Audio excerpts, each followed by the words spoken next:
तर संपूर्ण राज्यभरात आज दत्त जयंतीचा उत्साह आहे। अनेक मंदिरांमध्ये भाविक गर्दी करतात आणि विविध धार्मिक कार्यक्रमांचं सुद्धा आयोजन आजच्या दत्त जयंतीच्या निमित्तानं केलेलं आहे।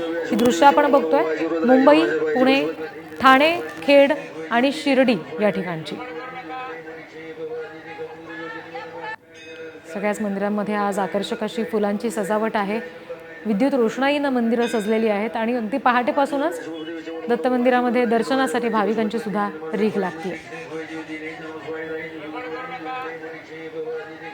आणखी तपशील आपण घेणार आहोत। थेट कोल्हापुरात आपण जाणार आहोत। नृसिंहवाडीच्या मंदिराबाहेरून आपल्यासोबत शेखर पाटील जोडले गेलेले आहेत। शेखर, काय नेमका उत्साह तुमच्या मागे? आम्हाला सुंदर अशी आरास पाहायला मिळते, भक्त सुद्धा पाहायला मिळतात।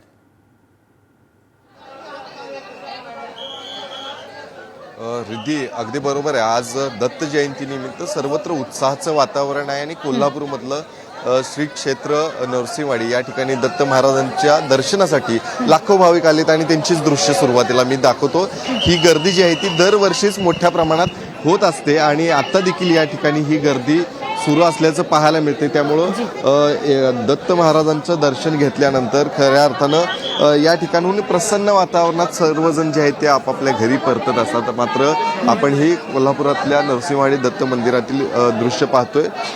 दत्त महाराजांच्या चरणकमलांवरती आज पूजा देखील बांधण्यात येणार आहे आणि पानपूजा जी आहे ती आज 12 वाजता बांधण्यात येणार आहे। सकाळचे विधी जे आहेत ते पार पडलेले आहेत।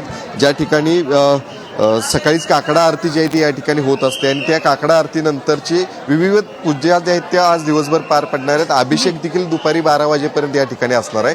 या संदर्भात थोडी माहिती देखील आपण इथल्या पुजाऱ्यांकडून घेऊया। काय आजचा विधी सकाळपासून झाला आणि जन्मकाळ सोहळा कधी होणार? आज पहाटे 3 वाजता महाराजांचं काकड आरतीनं दर्शन द्वार उघडून आज पहाटे दत्त जयंती या महोत्सवाला सुरुवात झालेली आहे। संध्याकाळी 5 वाजता महाराजांचा जन्मकाळ आहे। जगताच्या कल्याणासाठी यात्री अनुसूयांच्या पोटी ब्रह्मा, विष्णू आणि महेश या 3 देवतेनी दत्तावतार घेतला आणि 3 स्वरूप दत्तात्रेय सर्वम विष्णुमयन जगत, विष्णूला इथे ठेवलेलं ब्रह्मदेव आणि ईश्वर हे आपल्या स्थानाला गेलेले आहेत आणि जगताच्या कल्याणासाठी हा दत्तात्रेयांचा अवतार मार्गशीर्ष शुद्ध पौर्णिमे दिवशी झालेला आहे। तर हा उत्साह जो आहे तो या ठिकाणी पाहायला मिळतो। इथले अध्यक्ष देखील आहेत, त्यांच्याकडून देखील माहिती घेऊया। आज दिवसभरात कशा पद्धतीने इथं तुमचं नियोजन असणार? मोठ्या प्रमाणात आज या ठिकाणी दत्त जन्मोत्सवाचा उत्साह भक्तांच्या मधून आपल्याला प्रचंड प्रमाणात पाहायला मिळतोय। दुपारी मुख्य पादुकेवर 12:30 वाजता महापूजा होणार आहे। त्यानंतर 5 वाजता निश्चित या ठिकाणी जन्मोत्सव म्हणजे दत्तात्रेयांचा जन्मोत्सव 5 वाजता संध्याकाळी होणार आहे। याकरता दत्त देवस्थाननं अतिशय उत्तम पद्धतीने भक्तांच्या सोयींच्या करता नियोजन केलेलं आहे।